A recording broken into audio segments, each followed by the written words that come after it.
Lukas 12 ayat 19 dan 20, ketika orang kaya itu bikin planning, prospek, ini program ini, karena banyaknya kekayaan, Tuhan bilang dia begini, malam ini juga bodoh, saya kasih mati kau. Lihat ini ayat Bapak Ibu, perhatikan. Sesudah itu aku akan berkata kepada jiwaku, jiwaku ada padamu banyak barang, tertimbun untuk bertahun-tahun lamanya. Beristirahatlah, makanlah, minumlah dan bersenang-senanglah. Happy, lu banyak duit, tabungan lu banyak, tanah di mana-mana, senang-senang, tak usah pikir hari mati. Mati juga. 20. Tetapi firman Allah kepadanya, hai engkau orang bodoh, pada malam ini juga jiwamu akan diambil daripadamu, dan apa yang telah kau sediakan itu, kau sediakan untuk siapakah itu nanti? Saudara yang merasa kaya, jaga hati. Anda yang belum kaya dan nanti kalau Allah izinkan kaya, ingat gembalamu sudah khotbah.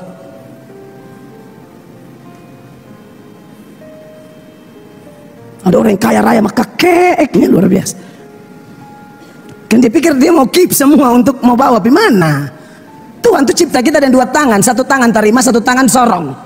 Allah tidak cipta kita sebagai tangki, Allah cipta kita sebagai leding, saluran bukan nampung. Kenapa itu laut mati tidak ada kehidupan? Karena hanya menampung dan tidak menyalurkan. Cek sejarah laut mati. Tampung, tidak pernah jadi saluran. Rohanimu bermasalah. Bapak Ibu jemaat yang diberkati oleh Tuhan Yesus, faktor lain, orang yang tidak gubris ini bahkan berani usir Tuhan, usir pendeta, anggap remeh hamba Allah.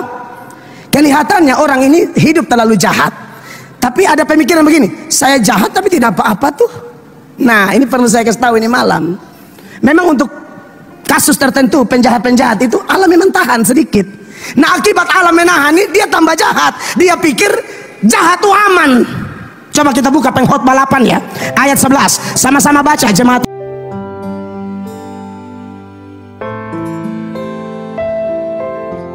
Puji Tuhan, shalom. Jemaat terkasih, kita akan membaca firman Allah dari Ibrani pasal 5 ayat 8 dan ayat 9. Ibrani pasal 5 ayat 8 dan ayat 9. Perhatikan ayat ini dan kita baca sama-sama 2 ayat ini. 1, 2, dan 3. Dan sekalipun ia adalah anak, ia telah belajar menjadi taat dari apa yang telah dideritanya. 9. Dan sesudah ia mencapai kesempurnaannya, ia menjadi pokok keselamatan yang abadi bagi semua orang yang taat kepadanya. Demikian pembacaan firman Allah pada saat ini. Hari ini di penghujung tahun 2024. Di akhir bulan Desember ini, sesuai tema yang kita soroti November sampai Desember, yaitu Knowing Jesus Deeper. Dan ini adalah pembahasan terakhir tema ini, karena ini adalah hari terakhir di tahun ini. Nah jemaat yang mengikuti pembahasan ini, khususnya porsi saya, Bapak Ibu tahu bahwa ada bagian yang belum saya sentuh, yaitu ayat 9 yang berkata, dan sesudah ia mencapai kesempurnaannya. Ya, ini menimbulkan kesan bahwa dia sebenarnya tidak sempurna, makanya ada proses untuk menjadi sempurna. Kalau benar demikian, maka sesungguhnya kepercayaan bahwa Yesus adalah Allah itu sangat diragukan. Kalau memang tadinya dia tidak sempurna, lalu dia menjadi sempurna karena ada ayat seperti ini. Tetapi saudara, untuk menyoroti bagian ini, ya, atau bagian terakhir dari tema kita, saya sengaja membaca 2 ayat, yaitu ayat 8 dan ayat 9. Dan di bagian akhir ini, saya akan menyoroti 2 ayat ini di bawah 2 poin besar. Yang pertama, yang saya catat di sini, yang menjadi bekal bagi kita untuk mengakhiri tahun ini dan memasuki tahun baru atas seizin Allah, saya tulis di sini, ini sekali lagi sorotan seputaran Yesus belajar taat. Bapak Ibu jemaat sudah mendengarkan penjelasan yang cukup terang benderang seputaran ayat ini. Pengertian Yesus belajar taat itu artinya dia masuk ke dalam pengalaman menderita. Dia Allah mengambil rupa manusia dan menderita. Dan jelas ini berbeda dengan saya dan Bapak Ibu terkasih, yang kita terus belajar untuk berkemenangan atas dosa tertentu. Dan dalam proses belajar untuk berkemenangan atas dosa tertentu, sebagai manusia berdosa, kita jatuh bangun, kita gagal. kita terantuk, jatuh, terjerembab. Bahkan mungkin jatuh parah-parah seperti kejatuhan Daud misalnya. Jatuh parah-parah seperti kejatuhan Petrus. Jatuh parah-parah seperti kejatuhan Nuh. Jatuhnya parah seperti kejatuhan Thomas. Bahkan hampir 2/3 tokoh Alkitab menurut para penafsir itu dibukakan secara jelas kegagalan dan kejatuhan mereka. Abraham, Yakub, dan seterusnya. Nah, saudara diberkati oleh Tuhan Yesus Kristus, tapi kita bersyukur bahwa Kristus adalah teladan bagi kita. Ya, apalagi bicara soal penderitaan. Memang saya dan saudara yang mengaku beragama Kristen menyadari bahwa anugerah turun atas kita, dan anugerah itulah yang membuat kita memiliki iman, memiliki pengakuan yang benar, pengakuan akan Kristus. Sebab Alkitab berkata, siapa yang percaya kepadanya tidak akan dipermalukan. Siapa yang berseru kepada nama Tuhan akan diselamatkan. Bagaimana orang bisa berseru kalau mereka tidak mendengar? Bagaimana orang mendengar kalau tidak ada yang memberitakan? Bagaimana seseorang bisa memberitakan kalau dia tidak diutus? Makanya semuanya itu bicara tentang anugerah. All about grace. Nah, menarik jemaat yang diberkati oleh Tuhan Yesus Kristus. Bagi kita yang dipanggil seperti itu, kita dididik dalam pengenalan yang lebih dalam akan Kristus. Tujuan utama Yesus datang ke dunia ini adalah menjelma menjadi manusia, menderita sangat mengerikan, disalibkan, mati, dikuburkan dan bangkit demi kita. Karena itu inti Injil, kematian dan kebangkitan Kristus. Tapi ada teladan lain saudara-saudara, atau ada tujuan lain yang Yesus berikan bagi kita, yaitu jejak, contoh, teladan, pola yang harus saya dan Bapak Ibu ikuti, khususnya dalam urusan menderita. Saya sudah berkali-kali mengingatkan jemaat, konsekuensi menjadi Kristen adalah pikul salib. Dan definisi pikul salib adalah menderita karena taat Tuhan, menderita karena cinta Tuhan, menderita karena melayani Dia, menderita karena jaga kekudusan, menderita karena berkorban habis-habisan untuk kepentingan kerajaan Allah, menderita sesuai firman atau kebenaran. Sebab kalau kita bandingkan dengan data-data kitab suci, banyak sekali. Di antaranya 1 Petrus 2 ayat 20, firman Allah bilang begini Bapak Ibu, sebab dapatkah disebut pujian jika kamu menderita pukulan karena kamu berbuat dosa? Tidak bisa. Itu pertanyaan interrogatif. Jawabannya pasti tidak. Tidak mungkin orang itu ya bisa mendapatkan pujian surgawi kalau menderitanya gara-gara berbuat dosa.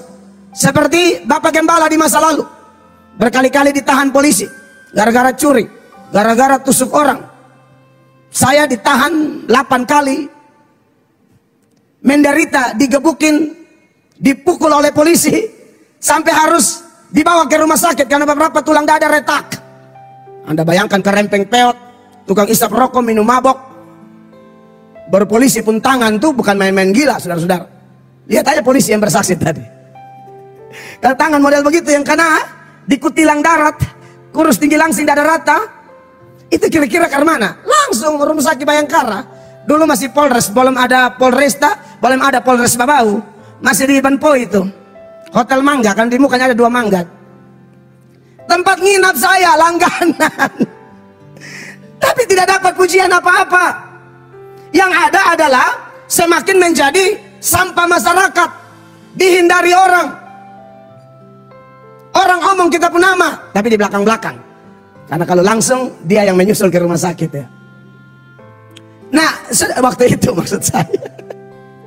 Ya, makanya ayat ini berkata, tetapi jika kamu berbuat baik dan karena itu kamu harus menderita, maka itu adalah kasih karunia pada Allah. Ini senada dengan firman yang berkata, kepada kamu dikaruniakan bukan saja untuk percaya kepada Dia, tapi untuk menderita untuk Dia. Maka dari itu saudara-saudara, untuk mengingatkan kita, karena saya tidak tahu 2025 yang ada di depan kita ini, kita bisa melihatnya dari sudut pandang firman.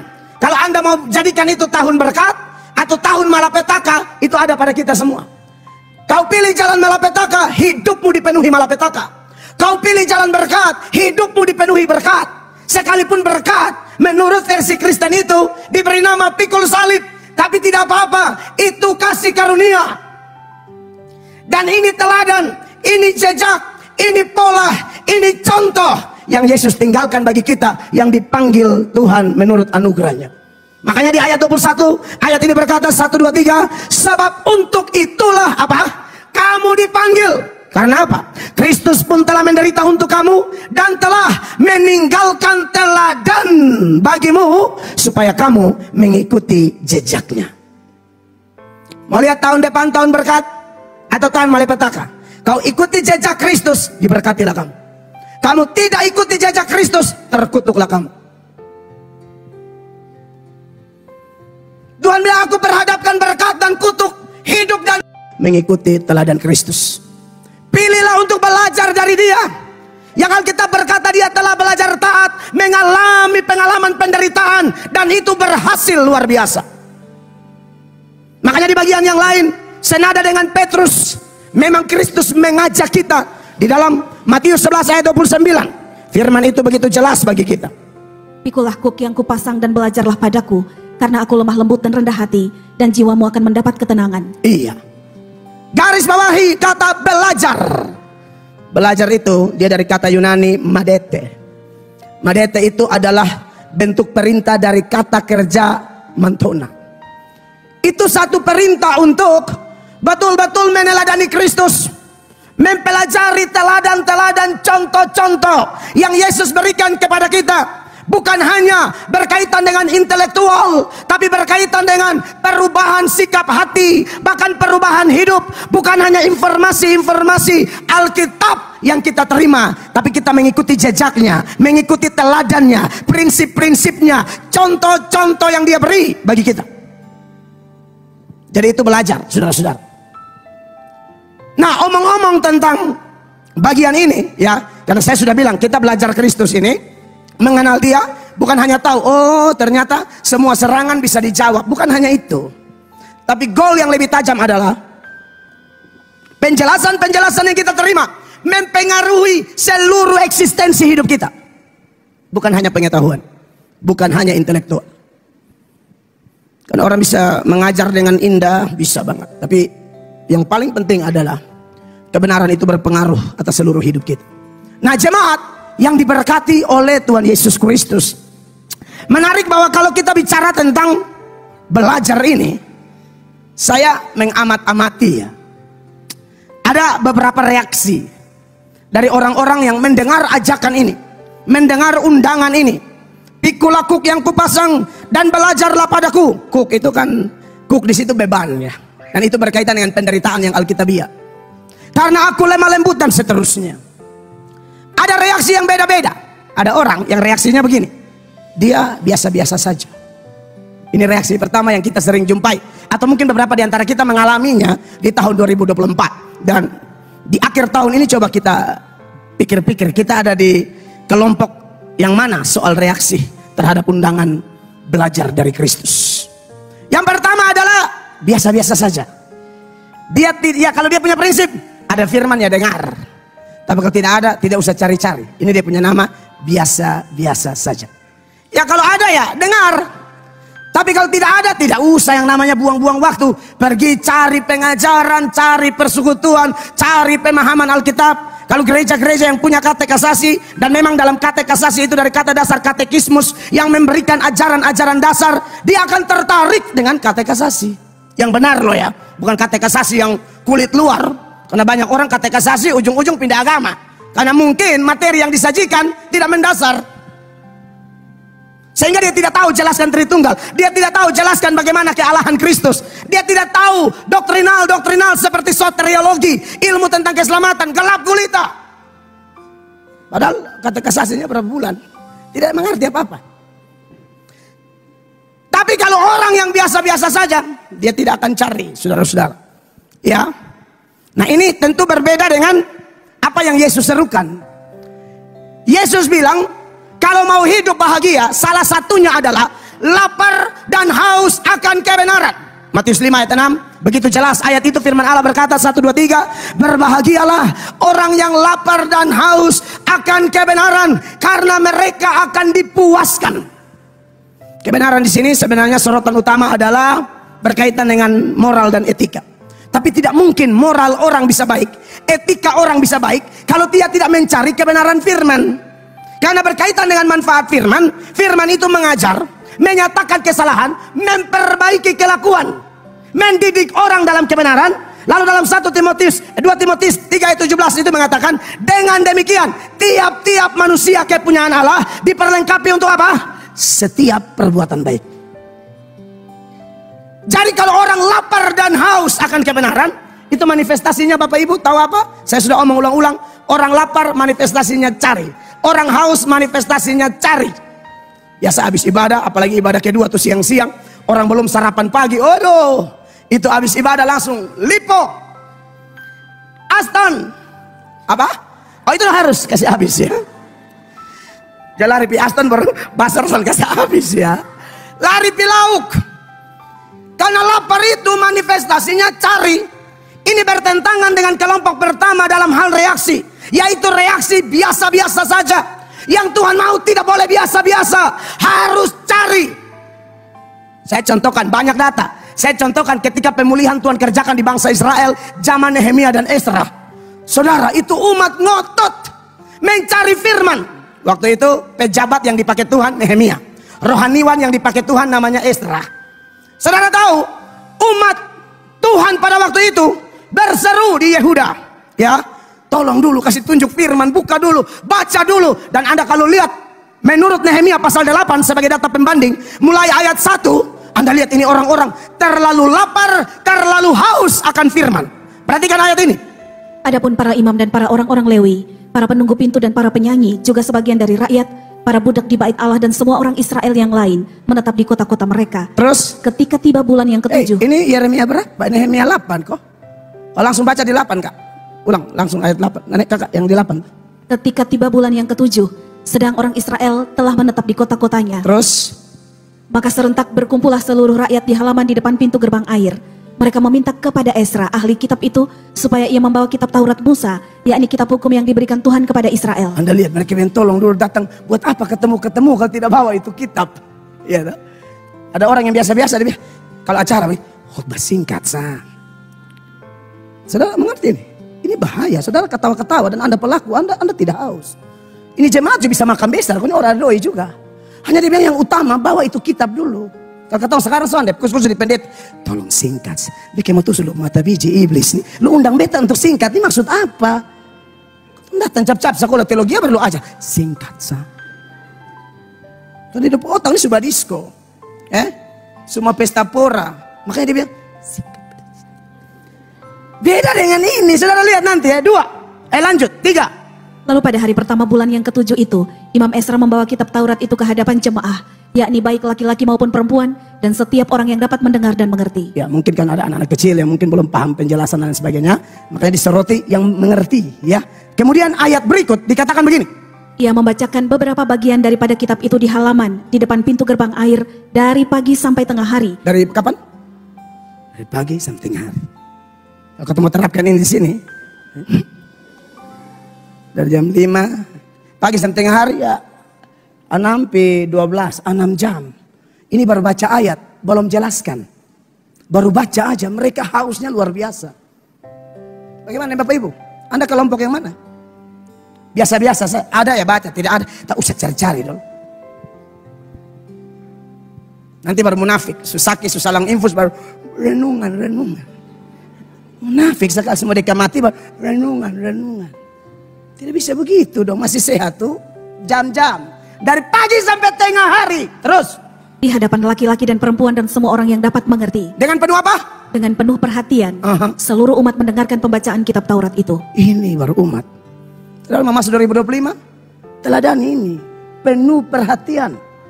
Yang kasih hidup handphone sama pastikan catat khotbah, bukan orang ada khotbah lu nonton Facebook, nonton di luar rumah. Jangan nonton di sini tanpa kau catat khotbah atau video pendeta boleh. Kau bisa nonton Facebook, kau bisa nonton sendiri di kampung kamar. Semua orang yang dapat mengerti dengan penuh perhatian. Perhatikan itu.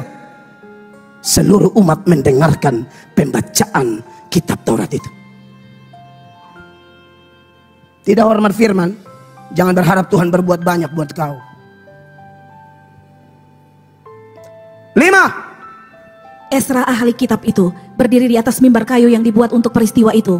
Di sisinya sebelah kanan berdiri Matika, Sema, Anaya, Uria, Hilkia, dan Maseya. Sedang di sebelah kiri berdiri Pedaya, Misael, Malkia, Hasum, Hasbadana, Sakaria, dan Mesulam. Itu seperti pendeta dikelilingi oleh majelis-majelis.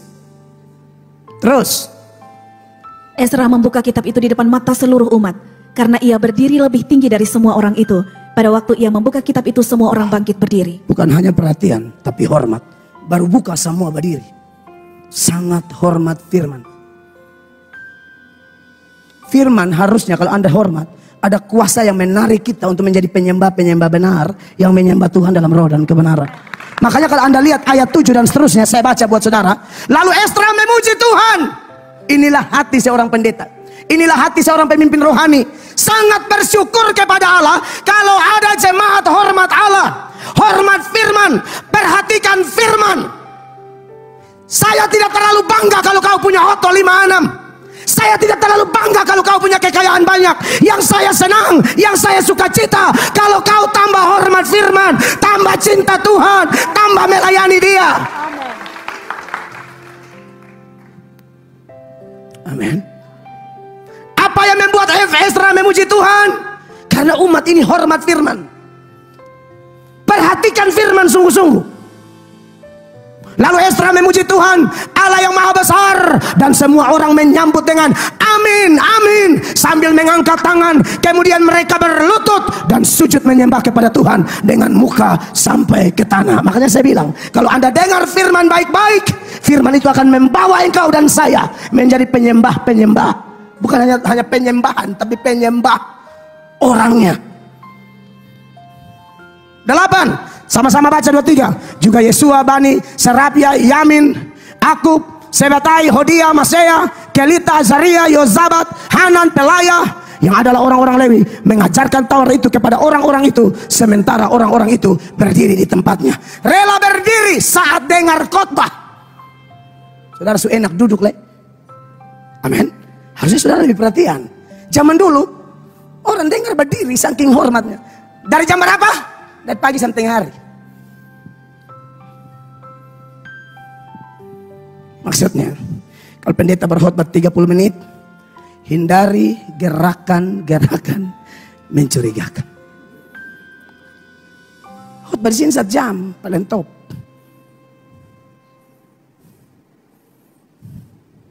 Jadi ada orang itu yang ketika diajak, ayo belajar, ayo ikut teladannya, biasa-biasa saja. Ada lagi yang lebih parah, diajak belajar malah tidak gubris sama sekali. Itu ada. Kalian tadi biasa-biasa saja, tapi ada reaksi kedua, saya tidak peduli. Oh saya ikomel atau talalu anda bosok model susah pasti. Bikin lebih talalu. Anak kemarin khotbah apa kok baru ayat di sini supindah di ayat lain. Anda bodok sentuh cara berkhotbah. Khotbah itu butuh referensi.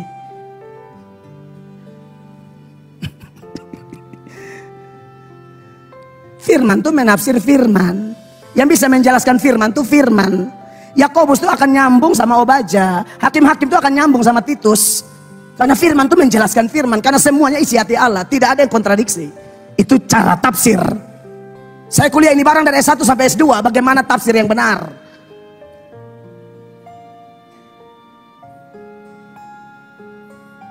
Nah maka dari itu jemaat yang diberkati oleh Tuhan Yesus, untuk kelompok kedua ini, dia memang tidak peduli sama sekali dengan yang namanya ajakan belajar.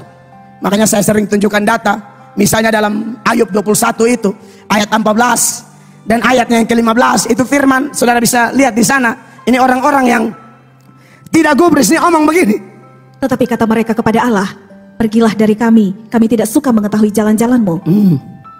Nah kalau Tuhan Allah saya berani hina nah pendeta bodoh kebeta lah begini, langsung reken. Ini orang dan Tuhan Allah aja dan jauh-jauh. Ini yang pegang napas, sumber berkat, pemegang detak jantung. Ini nih, mereka usir. Apalagi pendeta bereok tumbuh sana rapi begini, ini lebih mereka tolak. Benar.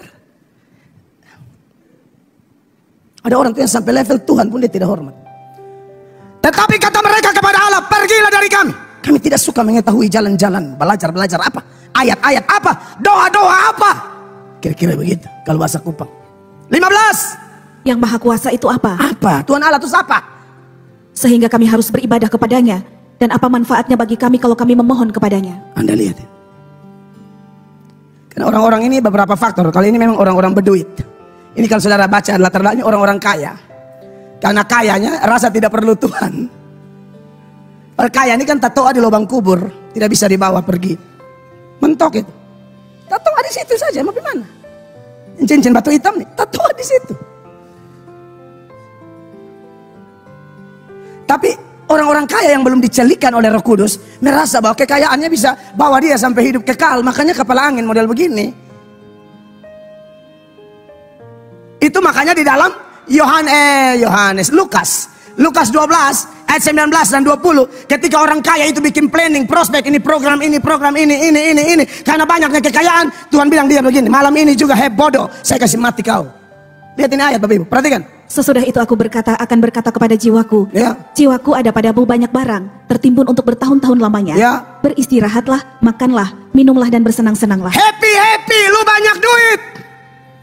Tabungan lu banyak, tanah di mana-mana. Senang-senang, tak usah pikir hari mati. Mati juga. 20. Tetapi firman Allah kepadanya, hai engkau orang bodoh. Yes. Pada malam ini juga jiwamu akan diambil daripadamu, dan apa yang telah kau sediakan itu, kau sediakan untuk siapakah itu nanti? Saudara yang merasa kaya, jaga hati. Anda yang belum kaya dan nanti kalau Allah izinkan kaya, ingat gembalamu sudah khotbah.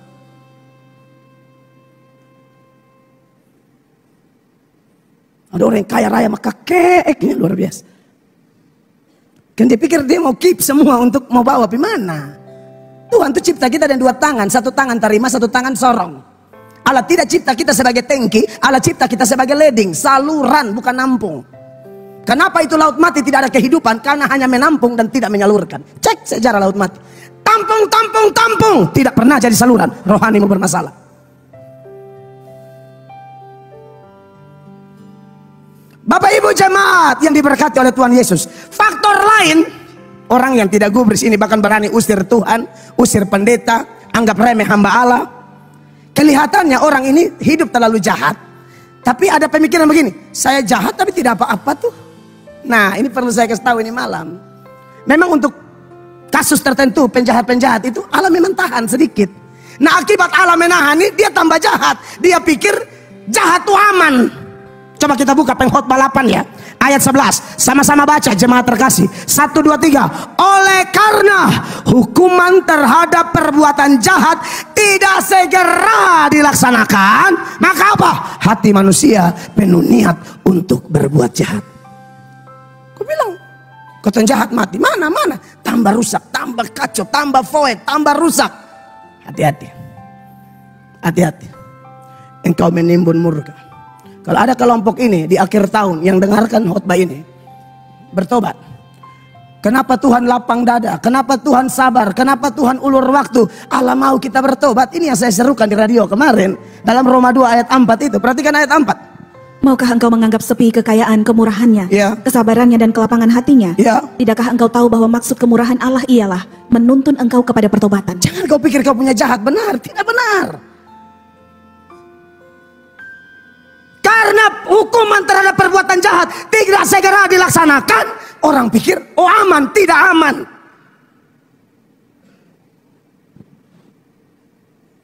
Tema ini habis hari ini. Tema mulai besok, saya akan bahas tema baru.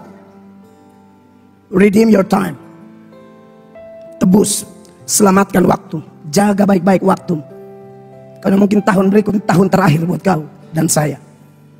Redeem your time.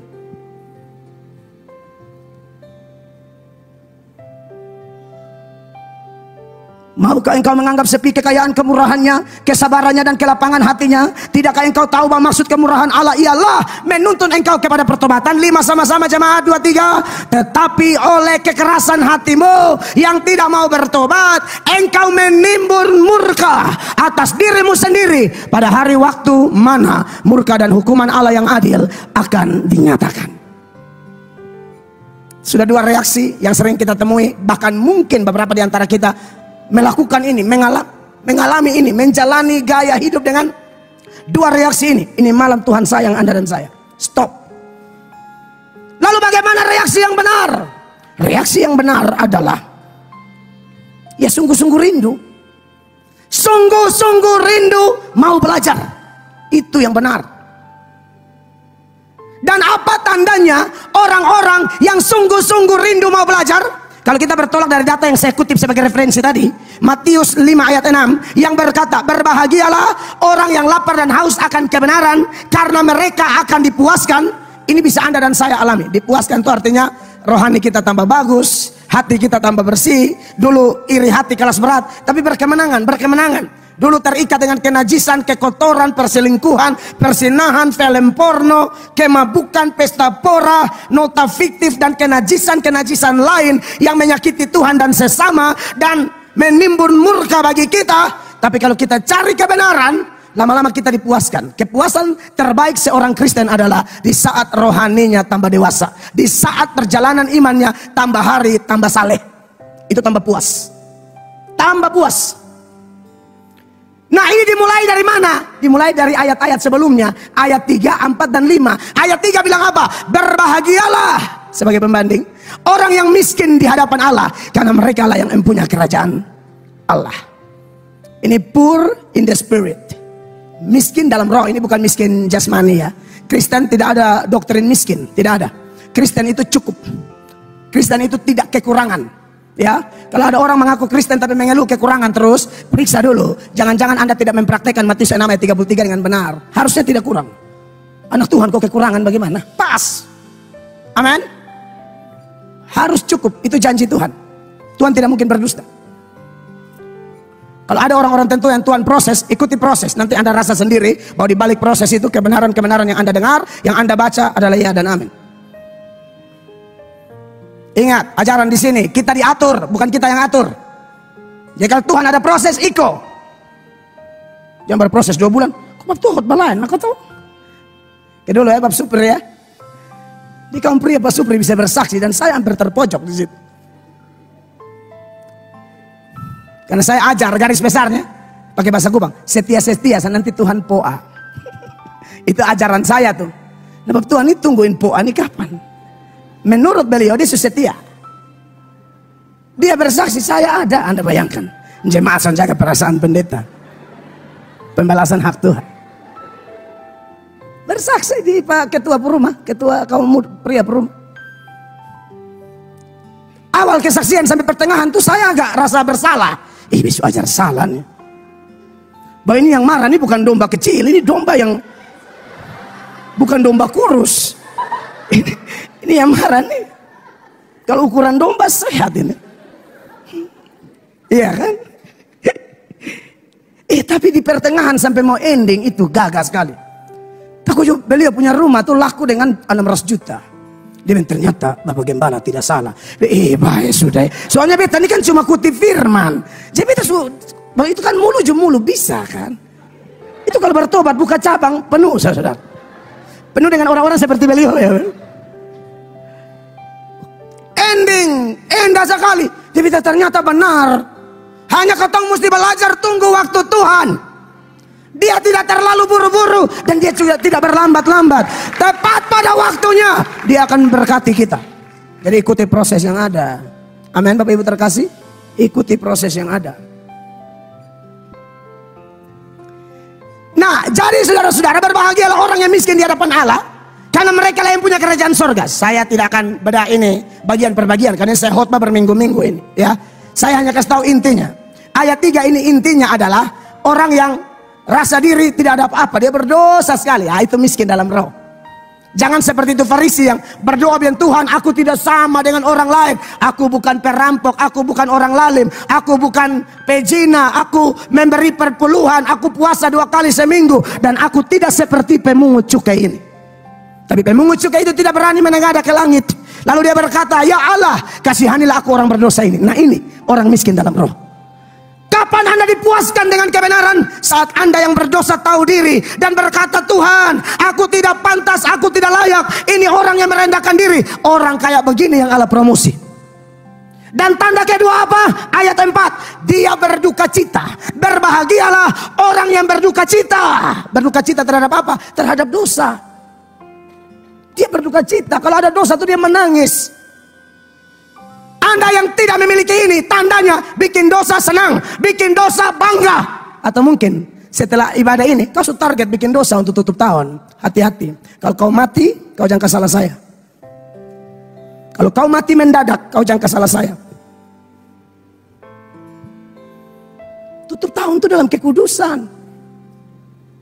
Bikin dosa senang, planning senang.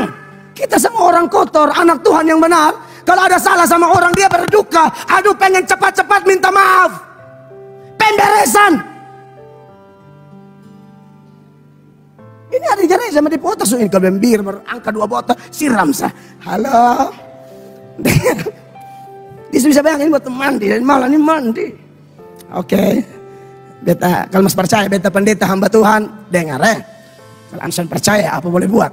Yang beta tahu firman tidak berubah. Tolak hamba Allah, tolak Allah. Terima hamba Allah, terima Allah. Kalau Anda secara sadar, secara sengaja melawan khotbah ini, silakan.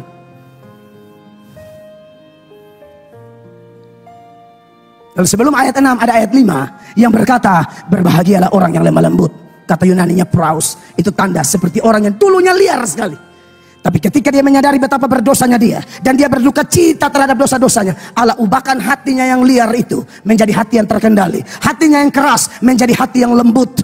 Praus, di dalamnya ada kerendahan hati. Itu kontras dengan keangkuhan dan kesombongan. Orang kayak begini yang betul-betul lapar dan haus akan kebenaran. Karena setelah ayat ini baru muncul ayat 6 yang saya angkat tadi. Itu ada hubungan semua Bapak Ibu. Jadi jemaat yang dikasihi Tuhan Yesus, kalau Tuhan masih kasih kesempatan masa 2025, jangan rasa diri jago, jangan rasa diri kuat, jangan rasa diri udah mati mas lama, jangan.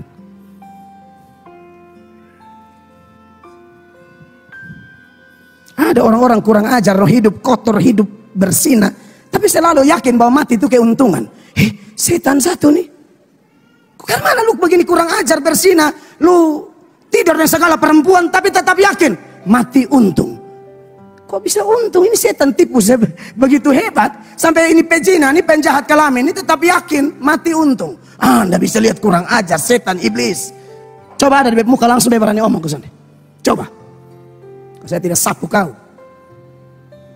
Penjahat satu omong, tetap untung. Mungkin kan dia pikir sebantu-bantu orang. Ya ampun. Tahu tidak ilmu perbuatan baik? Hah? Bikin 9 satu salah, salah semua. Yakobus 2 ayat 10. Anda belajar Alkitab, copot ayat untuk bikin senang diri. Anda model begitu. Perhatikan. Sebab barang siapa menuruti seluruh hukum itu, tetapi mengabaikan satu bagian daripadanya, ia bersalah terhadap seluruh. Nol kaboak. Jadi jangan pakai doktrin salvation by works. Tidak ada perbuatan baik menyelamatkan kita. Bikin 9, salah satu, salah semua. Bikin semua, tapi tidak ibadah, salah semua. Tahu sepi gereja yang penting buat tolong-tolong orang, salah semua. Kau punya pertolongan tuh nol kaboak. Tuhan tidak rekan. Baca ini ayat. Bangga sekali dengan sumbangan. Kasih orang susah berurusan mau pergi gereja. Bersinah terus. 2025. Tolong kita ajar cukup detail di sini. Sangat jujur kita ajar di sini, dibukakan dengan jelas. Amin, Bapak Ibu jemaat. Waktu ini terlalu cepat. Kita masuk poin kedua Poin kedua, ayat 9 dari Ibrani 5 dibacakan buat kita. Dan sesudah ia mencapai kesempurnaannya, ia menjadi pokok keselamatan yang abadi bagi semua orang yang taat kepadanya. Iya. Poin kedua adalah menyoroti arti Yesus disempurnakan dan tentunya seperti biasa dikaitkan dengan kita. Apa artinya Yesus disempurnakan menurut ayat ini? Dan jelas ini ayat. Dan sesudah ia mencapai kesempurnaannya. Saudara-saudara, sudah pasti bahwa di sini tidak bicara bahwa dulunya dia tidak sempurna, lalu karena dia menderita lama-lama dia jadi sempurna. Tidak demikian. Kata disempurnakan di sini saudara-saudara itu pakai kata Yunani teleoo. Teleoo itu dari kata akar kata telos yang berarti akhir atau tujuan atau sempurna atau penyelesaian. Jadi sempurna di sini tidak bicara tentang pribadinya, dulu tidak sempurna lalu menjadi sempurna, tidak. Sempurna di sini bicara tentang karya, tugas yang dipercayakan kepadanya. Teleoo dari kata telos. Itu artinya sempurna dalam konteks missio Dei yang dia emban, yang dia lakukan. Ya, maka Yesus yang kita sembah, kekasih Allah, dia adalah Allah yang sempurna, yang tidak bisa diragukan kesempurnaannya. Dan kalau Bapak Ibu belajar teks ini, konteks ini bicara tentang Yesus sebagai imam besar. Dan sebagai imam besar, Yesus dikontraskan dengan imam-imam besar dalam ritual Yudaisme atau agama Yahudi. Agama Yahudi punya imam besar, Harun dan anak-anaknya, tapi mereka tidak sempurna karena mereka memang berdosa. Bahkan mereka harus mengorbankan korban untuk dosa mereka sendiri, tapi Yesus tidak demikian. Jadi teleoo atau telos itu bicara tentang karya, pengorbanannya. Ketika dia selesai dia bilang apa? Tetelestai. Nah itu ada kaitan kata itu. Sudah selesai, finish. Makanya saudara-saudara yang diberkati oleh Tuhan Yesus Kristus. Jadi jangan mengerti bahwa Yesus disempurnakan seolah-olah Yesus belum sempurna. Tidak demikian. Yesus sudah sempurna dalam mengerjakan misinya. Supaya kita yang tidak sempurna ini datang kepada dia dan kita terima kesempurnaan yang dari Kristus. Amin, kekasih Tuhan. Ini menarik supaya jemaat orang Kristen bersyukur bahwa Yesus yang kita sembah berbeda dengan hamba-hamba Tuhan manapun, beda jauh. Ya, kalau kita bandingkan dengan Ibrani pasal 7 mulai ayat 25, jemaat baca sama-sama ayat ini jemaat. 1, 2, 3. Karena itu ia sanggup juga menyelamatkan dengan sempurna semua orang yang oleh dia datang kepada Allah. Sebab ia hidup senantiasa untuk menjadi pengantara mereka. Amin. Yesuslah satu-satunya pengantara dari sejak dia mati sampai selama-lamanya. Jadi kapan saja di mana saja kita yang tidak sempurna ini mau datang kepada Allah, hanya melalui dia yang dengan sempurna menuntaskan misi Allah menjadi satu-satunya pengantara. Amin. Maka kita semua jangan khawatir, karena jangan terlalu rasa bersalah juga seolah-olah Anda paling berdosa. Jangan terlalu rasa bersalah juga seolah-olah Anda paling kotor, paling buruk. Saya rasa kita semua di sini tidak ada yang lolos. Tetapi kita bersyukur punya Yesus Kristus. Amin. Satu-satunya pengantara yang membawa kita kepada kesempurnaan. Lalu ayat 26 dia bilang begini, perhatikan. Sebab imam besar yang demikianlah yang kita perlukan. Amin. Yaitu yang saleh tanpa salah. Betul. Tanpa noda, yang terpisah dari orang-orang berdosa. Ya. Dan lebih tinggi daripada tingkat-tingkat sorga. Itulah Yesus Kristus. 27 jemaat sama-sama. 2, 3. Yang tidak seperti imam-imam besar lain, yang setiap hari harus mempersembahkan korban untuk dosanya sendiri, dan sesudah itu barulah untuk dosa umatnya. Sebab hal itu telah dilakukannya satu kali untuk selama-lamanya, ketika ia mempersembahkan dirinya sendiri sebagai korban. Nah, dia teleoo, telos dalam proyek ini. Soal pribadinya tanpa noda, tanpa dosa. Tadi bagian terakhir saya mau tambahkan. Tapi ada perdebatan di kalangan teolog. Yesus ini kan tidak ada noda, tidak ada dosa, tidak ada celah, dan dia satu-satunya pengantara bagi kita semua. Tapi di kalangan para teolog itu ada diskusi yang cukup panas sebenarnya. Yesus ini sebenarnya dia tidak bisa berdosa atau bisa berdosa, tapi akhirnya dia mampu untuk tidak berdosa. Istilah Latinnya non posse peccare, tidak bisa berdosa, atau posse non peccare, bisa tidak berdosa. Karena dia ternyata posse peccare. Saudara, ini sebetulnya bahasa apa? Itu bahasa Latin. Non posse peccare itu tidak bisa berdosa. Posse peccare itu bisa berdosa. Nah, saudara-saudara, ini perhatikan ya, ini semua habis, ini sangat doktrinal. Nanti baru tutup dan dia mempraktis. Jemaat, ada satu istilah yang menarik di dalam doktrin kristologi, namanya hipostasis. Hipostasis itu adalah perpaduan yang utuh natur Allah dan natur manusia dalam satu pribadi. Jadi dalam Yesus itu satu pribadi, tapi naturnya dua. Allah, manusia, disebut hipostasis.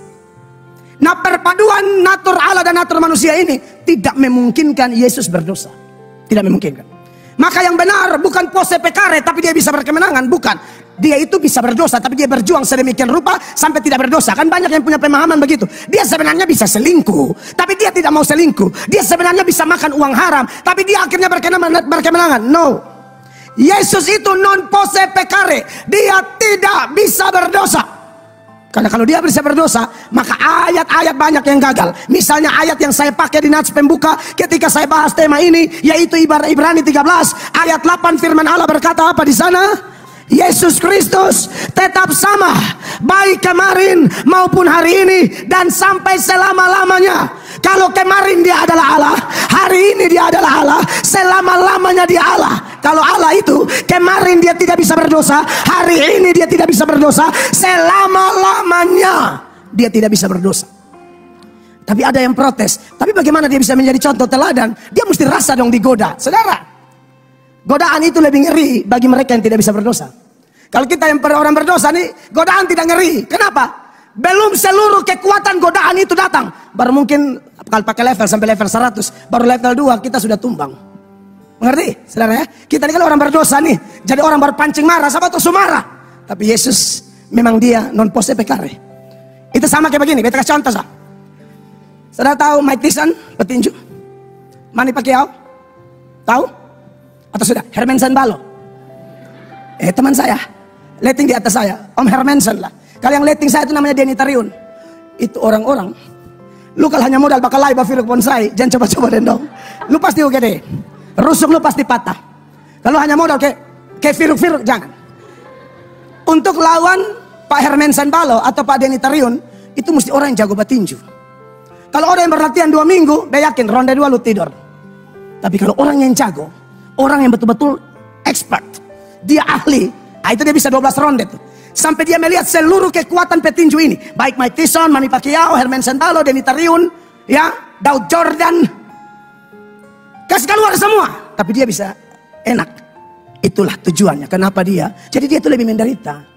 Anda dan saya tidak pernah mengalami pencobaan full. Tidak pernah. Berlevel 2 tidur. Berlevel 2 tumbang. Berlevel 1 jatuh. Yesus tidak. Silakan kerahkan semuanya lawan saya. Yesus tetap adalah pemenang. Raja di atas segala raja. Karena memang dia tidak bisa berdosa. Tujuannya apa? Supaya kita orang-orang berdosa ini datang kepada dia. Tinggal di dalam dia. Dia di dalam kita. Dan bersama dia kita berkemenangan atas dosa, serangan setan, godaan apapun. Bersama Yesus kita cakap melakukan perkara-perkara besar di 2025.